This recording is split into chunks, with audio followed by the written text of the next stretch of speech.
Deal reached to send Russia sanctions bill to Trump's desk. House and Senate Republicans have reached a deal that is paving the way to send a bill to President Donald Trump's desk that slaps Russia with new sanctions and limits Trump's ability to remove them.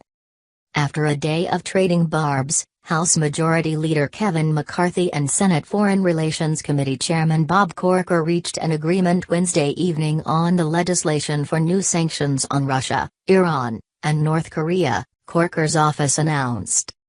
Following very productive discussions with Leader McCarthy, I am glad to announce that we have reached an agreement that will allow us to send sanctions legislation to the President's desk, Corker said in a statement.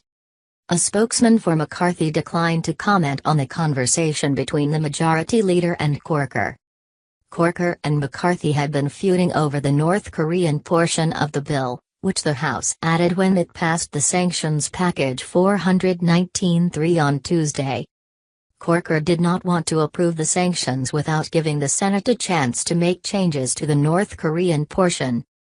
Under the deal, the Senate will pass the House's bill, sending it to the President's desk. In exchange, McCarthy pledged to take up future North Korean sanctions that come from the Senate. Corker wants to add a congressional review on North Korea sanctions being eased, just as the current legislation does for Russian sanctions. The bill, which is expected to be taken up at some point before the Senate leaves for recess, rebukes Trump by giving Congress newfound veto power over any administration attempt to remove sanctions on Moscow.